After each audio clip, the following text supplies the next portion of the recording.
ধরা খায়া যায়। বলেন তো, প্রথম ঘাটিতে যদি কোনো ব্যক্তির পাসপোর্ট আর ভিসা ঝামেলা বাইদা পড়ে, ইমিগ্রেশন ছাড়াইতে পারবে? বিমানে উঠে তার উদ্দেশ্য কাঙ্ক্ষিত স্থানে পৌঁছানো সম্ভব? এক নাম্বার কথা, আমার যদি সফলতা আর চিরশান্তির জান্নাত পেতে হয়, আমার জীবনকে সাজানোর জন্য এক নাম্বার কোন জিনিসটা দরকার? একটু আওয়াজ দেন, একটু আরো জোরে আওয়াজ দেন। যুবক ভাইরা বলেন, কৃপণতা কইরেন না। জবান যে আল্লাহ দিছেন, এই আল্লাহর কাছে, আল্লাহর কথায় জবানকে বলন্দ করেন, উচ্চ করে দেন। আমার জীবনকে সফলতার জন্য কোন ইবাদত দিয়ে সাজানো লাগবে? নামাজ। রাজি আছি তো ইনশাল্লাহ পড়ার জন্য? আমি এই নামাজ যদি পড়ে থাকি, সম্পর্ক ভালোবাসার যোগাযোগ কার সাথে হবে? আল্লাহর সাথে। একটা কথা বলে যাই, আমি তওবার মাধ্যমে আল্লাহর সাথে পরিচয় গড়তে পারবো। আল্লাহর সাথে মহব্বত আর ভালোবাসা ছাড়া কোনো বান্দা কিন্তু পার পাবে না। ভালো করে মনে রাখবেন, দুনিয়াতে শান্তি আর পরকালে মুক্তির জন্য একমাত্র রাস্তা আল্লাহ পাকের সাথে মহব্বত আর তাআল্লুক, সম্পর্ক গড়তে হবে।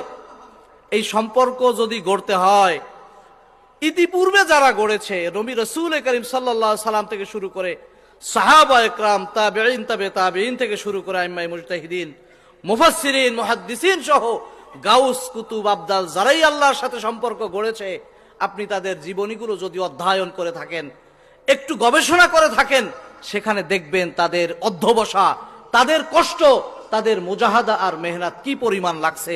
ঘরে বসে, নরম জায়গায় বসে, নরম বিছনায় শুয়ে কোনোদিন আল্লাহ পাকের মহব্বত ভিতরে আনা যায় না।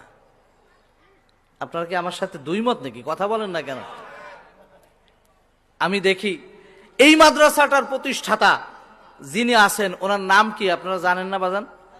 আল্লামা শামসুল হক ফরিদপুরি রহমাতুল্লাহ আলাই। ওনার জীবনীটা একটু পড়েন। আল্লামা শামসুল হক ফরিদপুরি রহমাতুল্লাহ আলাই, ওনার নাম আছে লেখা মুজাহিদে আজম। মুজাহাদা করছে, কষ্ট করছে আল্লাহরে পাওয়ার জন্য। মুজাহিদে আজম এমনি হয় নাই। আংশিক কথা, একটা দুইটা কথা বলি, ওনার জীবনী আপনারা পড়ে দেখবেন, মনেও রাখবেন। আল্লামা শামসুল হক ফরিদপুরি রহমাতুল্লাহ আলাই কোন সাধারণ বাবার সন্তান ছিলেন না। ওনার বাবা এতটা রূঢ় আর কঠোর ছিলেন, সন্তানকে আরবি পড়ানোর পক্ষেই ছিলেন না।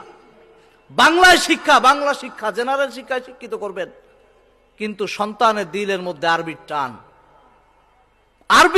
আরবি শেখা লাগবে, আল্লাহরে পাওয়া লাগবে।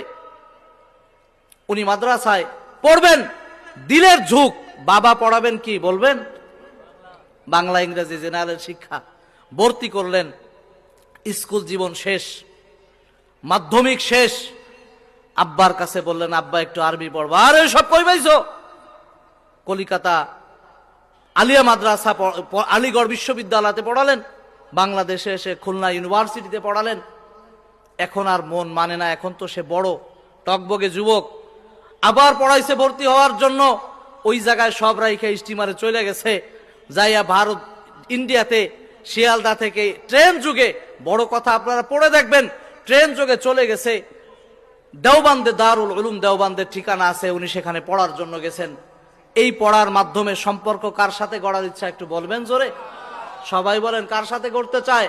আল্লাহর সাথে। বাবার ভালোবাসা, বাবার মায়া, মার মহব্বত। ওখানে যাওয়ার সময় মায়ের কাছে চিঠিও লিখছে বাবার নাম দিয়া, শুধু আমাকে আপনি তেজ্যপুত্র করে দিবেন তাও জানি, কিন্তু আমার জন্য বদদোয়া করবেন না, এতটুকুন দাবি, দোয়া করেন আমি যেন মানুষ হয়ে ফিরতে পারি। চলে গেছেন, ভর্তি হয়েছেন এমন সময়, 1 মাস 2 মাস পড়ার পরে ওই জায়গায় বছর শেষ, সামনে রমজান মাস। আপনারা সহজে বুঝবেন, মাদ্রাসা এখানে রমজানের 1 মাস আগে মাদ্রাসাগুলো বন্ধ হয়ে যায় না? বার্ষিক পরীক্ষা হওয়ার পরে বন্ধ হয়ে যায়, ছুটি হয়ে গেছে, কোথায় যাবে? উনি খোঁজ নিলেন কোথায় যাওয়া যায়। দেখলেন এইখানে এক আল্লাহর পাগল আছে, আল্লামা। উনি খবর নিলেন যে এইখানে পার্শ্ববর্তী থানা ভবনে একজন লোক আছে, আশরাফ আলী থানবী রহিমাহুল্লাহ। বলে, থানবীর পরিচয় পাওয়ার পরে উনি চিন্তা করলেন, আমার সময়টা যদি এই জ্যান্ত অলির দরবারে কাটাতে পারি, ওইখানে গেলে আমি আল্লাহর ঘ্রাণ পাবো, আল্লাহর মহব্বত অর্জন করতে পারবো। এই উদ্দেশ্য করে উনি একটা চিঠি লিখলেন, কারণ আল্লামা থানবী রহমাতুল্লাহ আলাইহির দরবারে যদি কেউ 1 রাতও অবস্থান করতে হয়, অনুমতি নেওয়া লাগবে, অনুমতি ছাড়া সম্ভব নয়। চিঠির মাধ্যমে উনি অনুমতি নিয়ে আসলেন, হযরত আমি আপনার কাছে কিছুদিন অবস্থান করতে চাই, নিজের দিলের জংটা দূর করে আল্লাহ পাকের মহব্বত আর ভালোবাসা দিয়ে ভরপুর করতে চাই, এজাজত দেওয়া যাবে কি? উনি গেলেন, নিজেকে আল্লামা আশরাফ আলী থানভী রহমতুল্লাহ আলাইহির কাছে তুলে ধরলেন, খুলে ধরলেন তার ভালোবাসা, তার নেক নজর আল্লামা শামসুল হক ফরিদপুরী রহমতুল্লাহ আলাইহির কলমের উপরে পড়লো, নেক তাওয়াজ্জুহ পড়লো। আল্লামা শামসুল হক ফরিদপুরী রহমতুল্লাহ আলাইহি দীর্ঘ 2 মাস থাকার পরে কলবে এখন আল্লাহর নূরে নূরান্বিত হয়ে গেছে, আল্লাহর ভালোবাসা চলে আসছে। বলে ওখানে 2 মাস 15 দিন থাকার পরে এরপরে বললেন, হুজুর আবার তো লেখাপড়ার বছর শুরু হলো, আমি কোথায় পড়ব? জিজ্ঞাসা করার পরে আল্লামা আশরাফ আলী থানভী রহমতুল্লাহ আলাইহি বললেন, দারুল উলুম দেওবন্দ মাদ্রাসার মধ্যে উপরের ক্লাসের পড়াগুলো ভালো হয়, পার্শ্ববর্তী সাহারানপুরের মাদ্রাসার মধ্যে নিচের ক্লাসের পড়া ভালো হয়। উনি কুদুরি জামাতে পড়তেন, মাদ্রাসার মধ্যে কুদুরি কিতাব পড়ায়। বলে সেখানে শায়েকের পরামর্শ দ্বারা বোঝা যায় তুমি সাহারানপুর মাদ্রাসায় পড়ো, আরেকটু বড় হইলে দারুল উলুম দেওবন্দে যাইবা। উনি চলে গেলেন, সাহারানপুর মাদ্রাসায় ভর্তি হলেন। এই সাহারানপুর মাদ্রাসায় যাওয়ার পরে ওইখানে উনি 4 বছর লেখাপড়া করছেন। 4 বছরের মধ্যে প্রত্যেকটা বছরে 12টা মাস, একটা মাসে কমপক্ষে 4 থেকে 5টা সপ্তাহ, 4-এর কম তো আর হয় নাকি বলেন? এই 4টা সপ্তাহ উনি এই আল্লাহর ভালোবাসা পাওয়ার জন্য ওই আল্লাহর পাগল আশরাফ আলী থানভী রহমতুল্লাহ আলাইহির দরবারে প্রত্যেক বৃহস্পতিবার ক্লাস শেষ করে শুকনা কিছু রুটি সম্বল করে পুঁজি করে উনি হাঁটা শুরু করতেন।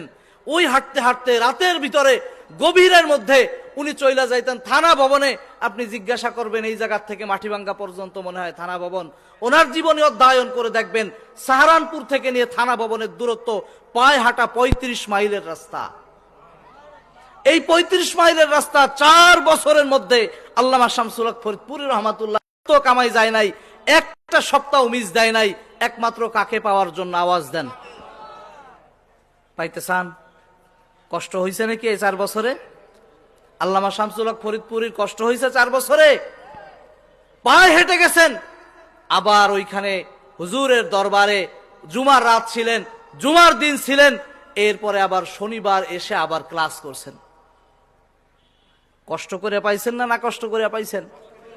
জিজ্ঞাসা করবেন তো উনি ওনার পীর সাহেবের কেমনে পাইছে? আমি আয়াত হাদিস এই পড়ি নাই, কথা চলে আসলো এই জন্য বলতেছি।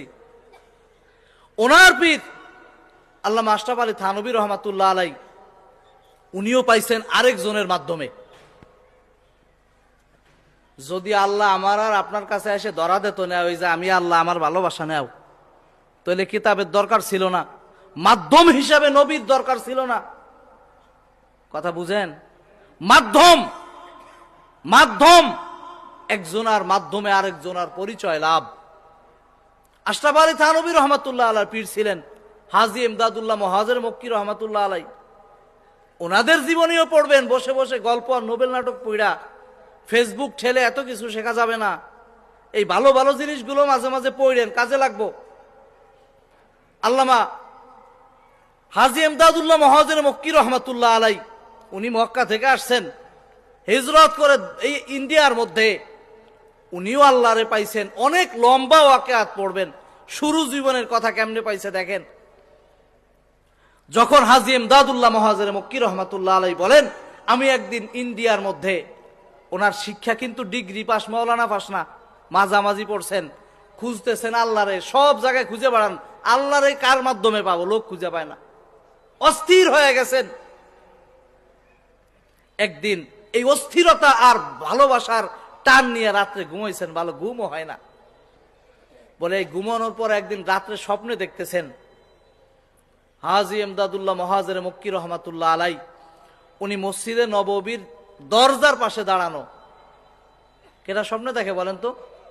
হাজী ইমদাদুল্লাহ মুহাজির মক্কি ইন্ডিয়ায় বসে স্বপ্নে দেখেন উনি মসজিদে নববীর দরজার সামনে দাঁড়ানো, আর রাসূল করিম সাল্লাল্লাহু আলাইহি ওয়াসাল্লাম সাহাবীদের সাথে মশওয়ারা করতেছেন। উনি ভিতরে যান না, সাহস পাচ্ছেন না, এত বড় দামি মজলিসের মধ্যে, মুবারক মজলিসের মধ্যে উনি ঢুকবেন কি কইরা? বলে কিছুক্ষণ পরে উনি বলেন, আমার আপন চাচা, দেখলাম আমার এসে কাছে ইমদাদুল্লাহ দাঁড়াই রয়েছে, কেন আসো।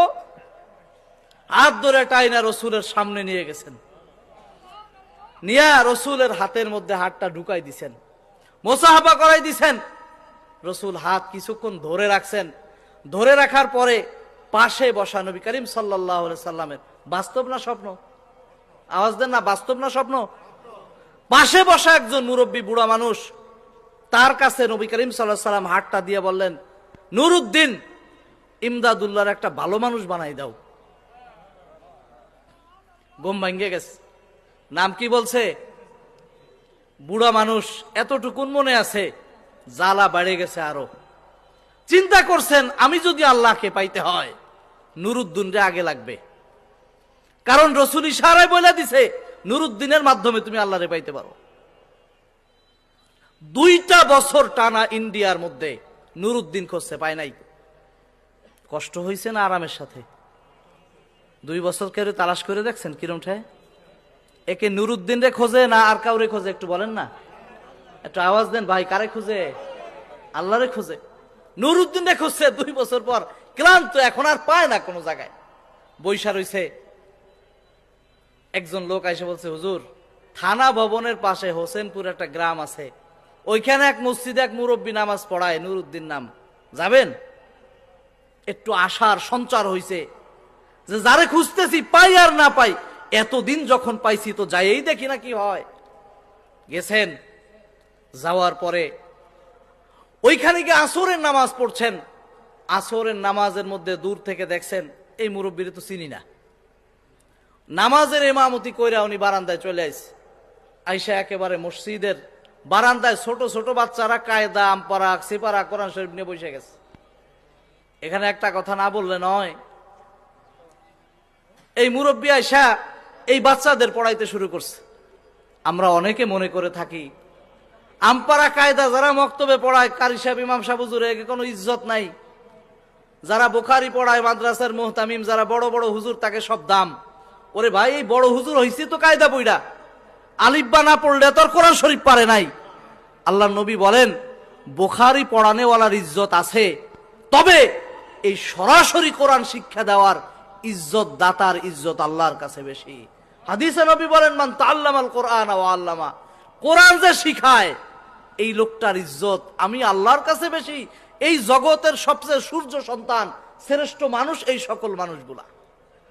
এজন্য ওই যারা মক্তবের হুজুর, এনাদেরকে অবজ্ঞা করা যাবে না। মক্তবে যারা পড়ায় এনাদেরকে ছোট নজরে দেখার কোনো সুযোগ নাই। কথা বুঝেন? কারণ এরা সরাসরি কিসের শিক্ষা দেয়? ওই মুরব্বী যে বসে গেছে বারান্দার মধ্যে, ওইখানে বসার পরে উনি দেখলেন যে ইমাম সাহেব সামনে নাই। কিরে, কই গেল? খুঁজে দেখে যে বারান্দায় হুজুর পড়াতে গেছে।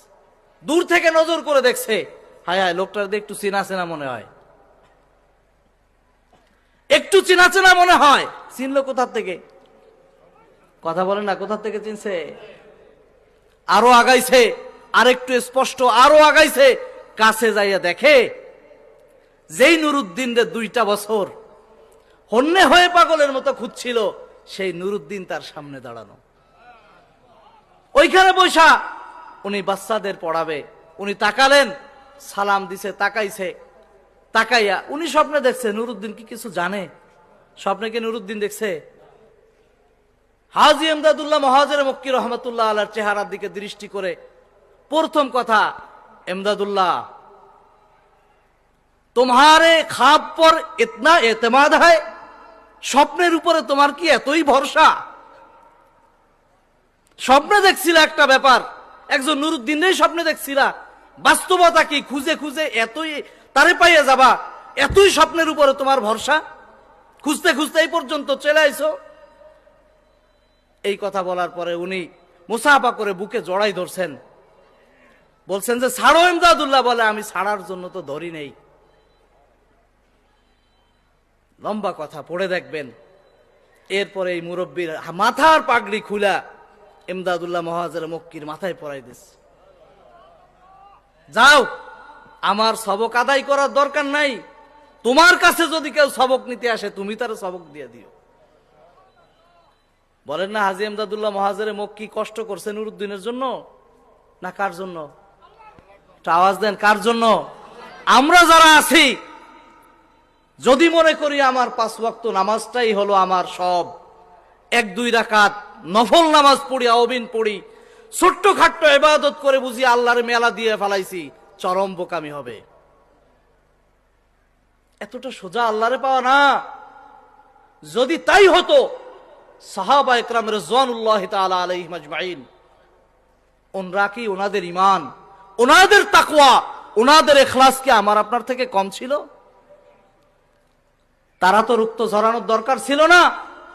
রাতের ঘুম বাদ দিয়ে, শেষ রাত্রে আরামের বিছানা ছেড়ে দিয়ে তাহাজ্জুদের নামাজের মধ্যে দরদর করে পানি ছাড়া, আর ওই তাহাজ্জুদের নামাজ ঘুম বাদ দিয়ে পড়ার কোনো দরকার ছিল না। স্বয়ং নবী আলাইহিস সালামের ব্যাপারে হাদিসের মধ্যে আছে, রসুল নামাজ পড়তেন, রসুলের পা রাতে নামাজ পড়ার কারণে ফুলে যেত। ফুলে গেছে কি বসে বসে আরাম করার কারণে, বেশি দাঁড়ায় থাকার কারণে? দাঁড়ায় রয়েছে, রস নামে পা ফুলে গেছে, হাত্তা তাওয়াররামাত কাদামা, পা ফুলে গেছে। আর আমি আর আপনি কি করি? ঠিক মতো নামাজ পড়ি কিন্তু বুঝে শুনে কথা কইস, মানে আল্লাহর কি দিয়ে ফেলাইছি, মেলা দিয়ে ফেলাইছি। না, এত করা যাবে না। আল্লাহকে যারা পাইছে তাদের কোন রাস্তায় পাইছে সেই রাস্তাগুলো আপনি চেনেন, ওই রাস্তায় হাঁটেন, আল্লাহকে পাওয়া যাবে। আমাদের মাধ্যমে, আমাদের সমাজে অনেক ভাই আছে জিকিরের মাধ্যমে, ডাল তবলার মাধ্যমে, গান আর শানের মাধ্যমে, লাল কাপড়ের মাধ্যমে বিভিন্ন ব্যানার দিয়া আল্লাহর তালাশ করে। আছে না নাই বলেন তো? আল্লাহ বলেন যে আল্লাহর যদি খুঁজতে চাও, ইহদিনাস সিরাতাল মুস্তাকিম, তোমার জন্য রশি হলো একটা, ইহদিনাস সিরাতাল মুস্তাকিম, এক রাস্তায় তুমি হাঁটা শুরু করো, মাথায় আল্লাহর দরজা পাবা। ওই 14 রশি, 20 রশি আর 8 রশি দিয়ে আল্লাহরে পাওয়া যাবে না। রশি কয়টা? ইহদিনাস সিরাতাল মুস্তাকিমে হাঁটো, যেই মানহাজের মধ্যে হেঁটেছেন সাহাবা ইকরাম, হেঁটেছেন তাবিঈন, তাবে তাবিঈন, আইম্মায়ে মুজতাহিদিন। সম্মানিত উপস্থিতি, আমার জীবনের বাস্তবতা যদি তাই হয়, লক্ষ্য যদি আল্লাহ হয়, যারা আল্লাহকে পাইছে আমারও হাঁটা লাগবে তার পথে। আল্লামা শামসুল হক ফরিদপুরী রহমাতুল্লাহ আলাইহি দীর্ঘ সাধনা, অধ্যবসায়ের ফলশ্রুতিতে উনি কি আল্লাহওয়ালা হইছেন না আল্লাহরে পান নাই বলেন তো? একটু বলেন, আল্লামা শামসুল হক ফরিদপুরী পাইছেন? কি পরিমাণ পাইছেন? যদি আমাদেরকে আল্লাহ ধরে বসে, তোকে গ্রামের পাশের গ্রামেই তো শামসুল হক ছিল, তোমারও 2 হাত দিছিলাম, 2 পাও দিছিলাম, সুস্থ একটা মস্তিষ্ক তোকে দিয়েছিলাম, শামসুল হক আমারে পাইছে, তুই পাইলি না কেন? ও বাজান, জবাব আমার আর আপনার থাকবে? এই আল্লামা শামসুল হক ফরিদপুরী রহমাতুল্লাহ আলাইহি দীর্ঘ সাধনার পরে অনেক লেখনী লিখে গেছেন আমার আপনার জন্য, আল্লাহকে পাওয়ার পথ বলে গেছেন, 2টো কথাও লিখে গেছেন, তুমি জীবনের সব কিছু পাইছো, আল্লাহকে পাও নাই, তবে তুমি কিছু পাও নাই, আর কিছুই পাও নাই। পার্থিব জগতের সম্পদ যদি তোমার কমও থাকে, আল্লাহকে পাইছো, তুমি দুনিয়ার সব পাইছো। আজকে কোন সুখের নেশায় আমি আর আপনি বিভোর? ওই আল্লাহকে ভুলে আমি আর আপনি কোন সুখের নেশায় বিভোর? যদি আল্লাহকে পাওয়া লাগে, এই সাহাবা ইকরাম যেভাবে পাইছেন, আপনি যদি মনে করেন আমি আরামের বিছানা ছেড়ে ফজরে আসবো, তো দূরের কথা, 8টার পরে ঘুম থেকে উঠবো, এমনটা যদি আপনার ধারণা হয়, তাহলে মনে রাখবেন আল্লাহ তাআলা তো বলেছেন, যদি তুমি নিজেকে ঈমানদার বলে পরিচয় দিতে চাও, আল্লাহর কাছে নিজেকে দামি বলে উপস্থাপন করতে চাও, তোমার ঈমান, তোমার ইখলাস, তোমার তাকওয়া, তোমার আখলাক, তোমার মানহাজ সাহাবা ইকরামের সাথে যদি না মেলে, তোমার ঈমান আল্লাহর কাছে গ্রহণযোগ্য নয়। আপনি জিজ্ঞাসা করেন সাহাবা ইকরাম আল্লাহরে কেমন পাইছে? বলে তাদের সব এক পাশে রাখছে আর আল্লাহকে এক পাশে রাখছে। জিজ্ঞাসা করছে, তুমি কি এই দুনিয়ার পাশ নিবা না আল্লাহর পাশ নিবা? অবলীলায় সাহাবা ইকরাম আল্লাহর পথ বাইছে নিয়েছে। আল্লাহু আকবার। কথা লম্বা, অনেক কথা চলে আসে এই সাহাবাদের ব্যাপারে। কোরআনে আল্লাহ তাআলা বলেছেন, ওনরা রাত্রে ঘুমাইছেন, কিন্তু তোমাদের মতো এরকম ঘুমায় নাই। আল্লাহ বলেন, ওয়াবিল আসহারিহুম ইস্তাগফিরুন কানু কালিলাম মিনাল লাইলি মা ইয়াহজাউন ওয়াবিল আসহারিহুম ইস্তাগফিরুন।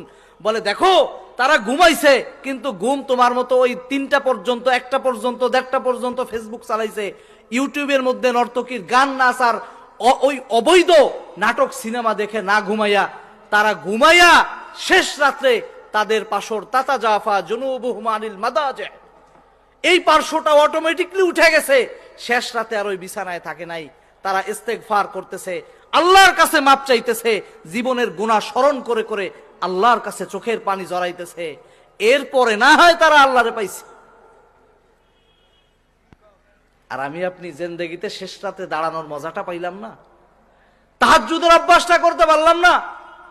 আপনি যেই মুরিদ পীরের মুরিদ হন, সেই পীরের জীবনীটা পড়ে দেখেন, তার কাছে জিজ্ঞেস করেন, হুজুর তাহাজ্জুদ আপনি পড়েন?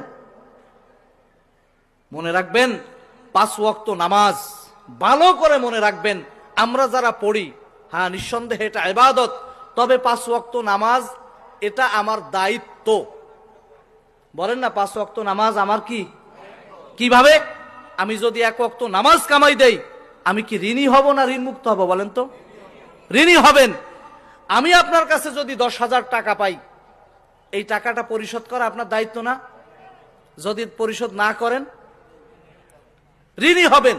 আপনি যদি 10,000 টাকা আমারে দিলেন, আমি যদি এইখান থেকে 500 টাকা আপনার ফেরত দেই, এটা আপনার উপরে দয়া করা হয়েছে। যদি না দিই আপনি কোনো অবজেকশন দিতে পারবেন? এটা আমার পাওনা। আল্লাহ তাআলা আমার উপরে 5 ওয়াক্ত নামাজ ফরজ করে দিয়েছেন, এটা আল্লাহ আমার কাছে পাবে। যদি না পড়ি আমি কি থাকবো? ঋণী থাকবো। এই 5 ওয়াক্ত নামাজ পড়ি, এটা হলো আমার দায়িত্ব থেকে আমি মুক্ত হচ্ছি। এর বিনিময়ে যদি আল্লাহ আমাকে খুশি হয়ে কিছু দেন, এটা আল্লাহ তাআলার ইহসান আর দয়া আমার উপরে হবে।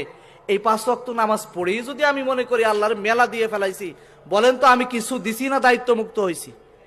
আল্লাহ বলেন এরপরে রসুলের সুন্নাত নামাজ আছে, রেখে যাওয়া 5 ওয়াক্ত নামাজের যেই 17 রাকাত ফরজ, এর বাইরে সুন্নাত আছে প্রত্যেক নামাজে, আদায় করো। আওয়াবিন পড়ো, ইশরাক পড়ো, তাহাজ্জুদের অভ্যাস করো। তোমার লাভ কি? হাদিসের মধ্যে নবী করিম সাল্লাল্লাহু আলাইহি সাল্লাম বলেন, কিয়ামতের ময়দানে বান্দাকে যখন উপস্থিত করা হবে, আমলনামাটা তার সামনে পেশ করা হবে, ফেরেশতাদের মাধ্যমে আল্লাহ তাআলা বলবেন, দেখো তো এই লোকটা জীবিত ছিল কতদিন, আর ওর উপরে কি পরিমাণ ফরজ নামাজ ছিল, ও কি পরিমাণ পরিশোধ করছে, একটু হিসাব করে দেখো। আপনারা হাদিস পড়ছেন, আউয়ালু মা ইউহাসাবু বিহিল আবদ ইয়াউমাল কিয়ামাতিস সালাহ, বান্দার প্রথম হিসাব হবে নামাজের। শুনছেন না অনেকবার?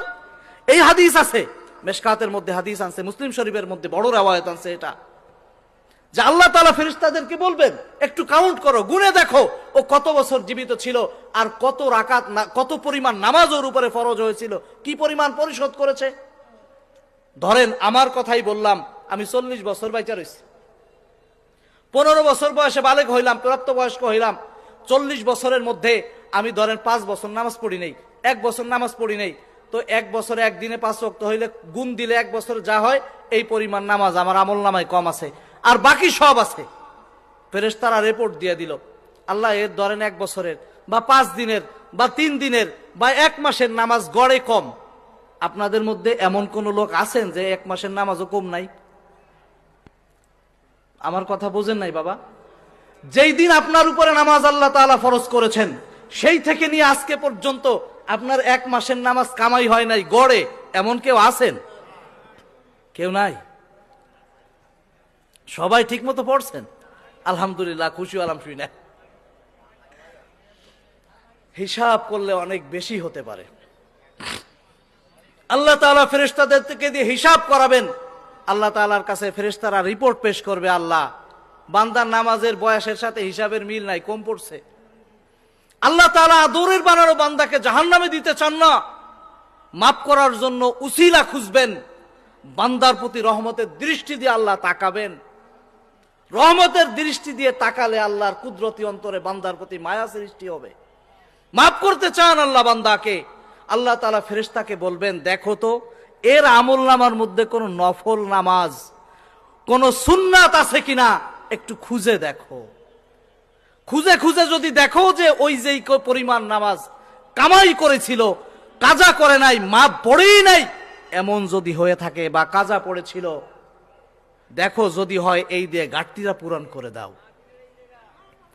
এ সুন্নাত দিয়ে আমার আর আপনার ঘাটতি পূরণ করবে জাহান্নামে দেওয়ার জন্য নাকি মাফ করার জন্য? একটু আওয়াজ দেন, কিসের জন্য? মাফ করার জন্য। এই জন্য বর্তমান সময় আমরা এমন আছি, সুন্নত নামাজের মধ্যে চরম অবহেলা করি। সাহাবা ইকরাম রসুলের সুন্নাতকে আদায় করতেন সুন্নাত মনে করে, আমার রসুলের সুন্নাত জীবন যেতে পারে, আমি ছাড়তে পারবো না। আর আমরা সুন্নতকে ছেড়ে দেই সুন্নত মনে করে, আরে আট দিও তো সুন্নত নামাজ। যদি তাই না হবে, আজকে সাক্ষী দেন জুমার নামাজ কারা কারা পড়ছেন, একটু হাত জাগাবেন বাজান। সবাই পড়ছেন মনে হয়, হাত নামান। কারণ জুমার নামাজ অন্তত সবাই আদায় করে, জুমার নামাজ সবাই কম বেশি আদায় করে। তবে পরিতাপ আর দুঃখের বিষয় হলো জুমার আগের নামাজও নাই, ফাঁসের নাই, শুধু 2 রাকাত। এই সংখ্যা কম না বেশি বলবেন? রসুল করিম সাল্লাল্লাহু আলাইহি সাল্লাম বলেন, মুনাফিকের যে আলামত গুলো আছে তার মধ্যে একটা তো এমন, ও মসজিদে পরে যায় আর বেরোনোর জন্য খাসার মধ্যে আটকানো পাখির মতো ছটফট করে, হুজুর সময় চলে যায়, নামাজ পড়াও না কেন? 3 মিনিট বেশি হয়ে গেছে, নামাজ পড়াই দাও। সালাম ফিরেছে, দূর দূরে বার হয়ে গেছে, সুন্নতের খবর নাই। সমাজে আছে নাকি? রসুল আপনার উপরে সুন্নতকে অবধারিত করেছেন আপনার মুক্তির জন্য না জুলুমের জন্য, বলেন তো? তাই যদি হয়, হাদিসকে যদি এভাবে বিশ্বাস করে থাকেন, আজ থেকে ফরজের তো প্রশ্নই নাই, সুন্নাত নামাজও ইনশাআল্লাহ আমরা ছাড়বো না, রাজি আছি ইনশাআল্লাহ। আরেকটা কথা বলে শেষ করে দিচ্ছি, সেটা হলো আমি যে এই কথাগুলো আপনাদেরকে শোনালাম, আল্লাহ পাকের সাথে তাল্লুকাত, আল্লাহর সাথে সম্পর্ক। যারা আল্লাহকে পাইছেন সরাসরি পাইছেন না কারো মাধ্যমে পাইছেন? আমিও যদি আল্লাহকে পাইতে হয় আমারও কারো মাধ্যম খুঁজতে হবে। বলে আমি তো রসুলের যুগে আসি নাই, রসুল নাই, যাবো কার কাছে? বলে আল্লাহকে যারা পাইছে, আল্লাহ ওয়ালা যাকে আমার দৃষ্টিতে মনে হয় একজন হক্কানি রব্বানি আলেম, উনি আমার দৃষ্টিতে এই লোকটা বড় ভালো মানুষ, এনার সাথে সম্পর্ক রাখলে নিজের গুনাহের কাজ তার কাছে বলবেন, গুনার কাজ বলেন, নিজের জীবনের পরামর্শ বলেন, হুজুর আমি নামাজ পড়তে চাই, মনে চায় না, ইবাদত করি মজা পাই না, আমি চাই গুনাহ থেকে বাঁচবো, পারি না, আমার একটু উপায় বলে দেন। যাকে আপনার দিল থেকে ভালো মনে হয়, আমি বলে দিচ্ছি না অমুক হুজুরের কাছে যান, যাকে আপনার দিলের থেকে সাক্ষী দেয়নি একজন ভালো মানুষ, ইনি আল্লাহরে পাইছে, আপনি তার কাছে যান, নিজেকে তার হাতে সঁপে দেন। উনি যদি আল্লাহকে পায়, আপনিও আল্লাহকে পাবেন। এজন্য নিজের একজন দিক নির্দেশক আর রাহবার তৈরি করেন, তাদের সাথে মশওয়ারা করেন। এই রাহবার তৈরি হয় এই সকল মাদ্রাসাগুলোতে, এই দ্বীনি মাদ্রাসাগুলোতে। আপনাদের এই ইদারাই প্রতিষ্ঠান, এই প্রতিষ্ঠানগুলোর দিকে খেয়াল করবেন। এই প্রতিষ্ঠানগুলো যদি জমিনে বাকি থাকে, আল্লাহ তাআলা এই জমিনগুলো সহজে হেলাই দিবেন না, ধ্বংস করে দিবেন না। এই কয়দিন আগের মাত্র 30 না 5 কয় সেকেন্ডের, 7 বা 8 সেকেন্ডের একটা জাকি মনে আছে? আল্লাহ তাআলা যদি এই জাকিটারে 1 মিনিট লম্বা করে দিতেন, হিসাব করেন তো, আছে কোন শক্তি আল্লাহর থেকে এটারে সরাই নিবে? আওয়াজ দেন, আছে নাকি? আল্লাহ তাআলা আয়াতের মধ্যে বলছেন, কুল আরাইতুম ইন জালাল্লাহু আলাইকুমুল লাইলা সারমাদান ইলা ইয়াউমিল কিয়ামা মান ইলাহুন গায়রুল্লাহি ইয়াতিকুম বিদিয়া। আল্লাহ তাআলাকে জানো? বলো তো দেখি, আল্লাহ তাআলা যদি এই রাতের আধারকে তোমার উপরে একেবারে লম্বা টাইনা কিয়ামত পর্যন্ত নিয়ে যান, আল্লাহর বিপরীতে এমন কোন শক্তি আছে যিনি দিনের আলো ফুটাবেন? প্রত্যেকটা বিষয় আল্লাহ যদি এখানে 1 মিনিট 2 মিনিটকে স্থায়ী করে দেন, কি পরিমাণ আপনি ভিত্তি দিয়ে আর মোটা বিম দিয়ে তৈরি করছেন, আল্লাহর সাথে একটু চ্যালেঞ্জে আসেন না? পারবেন? এজন্য একটা কথা, এই সমস্ত কাজ হাদিসের মধ্যে আছে, শেষ জামানায় গুনাহ যখন বাজার সস্তা হয়ে যাবে। কার বাজার সস্তা বলেন তো? গুনার বাজার যখন সস্তা হবে, সমাজের মধ্যে গুনাহ মহামারীর মতো ঢুকবে, বড় বড় হারাম কাজগুলো তারা সহজে বেছে নিবে। আল্লাহ তাআলা যেই কাজগুলো হারাম করছিলেন, বেপরদার সয়লাব হবে, জেনা ব্যভিচার চলবে একেবারে অবাধে, এরপরে সুদ ঘুষ চলবে অবাধে, কোনো পরিমাণ যাচ বাছাই নাই, হালাল হারামের তোয়াক্কা নাই।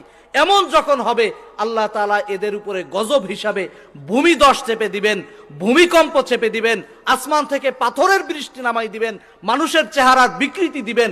এই সকল গজব আল্লাহ তাআলা জামানার মধ্যে নিয়ে আসবেন। এই জন্য বলি, এই গুনাহগুলো আমরা পরিত্যাগ করি, আল্লাহর সাথে বিরুদ্ধাঙ্গুল দেখাইয়া, আল্লাহর সাথে চ্যালেঞ্জ দিয়া। আমাদের থেকে বড় বড় শক্তিশালী ফেরাউন টিকতে পারে নাই, হামান টিকতে পারে নাই, নমরুদ টিকতে পারে নাই, কারুন টিকতে পারে নাই, আবু জাহেল, উতবা, সায়েবা সহ বড় বড় মোটা মোটা অঙ্কের কাফেররা, শক্তিশালী শক্তিধর ব্যক্তিরাও টিকতে পারে নাই। আমার মতো সাইরানার পুটি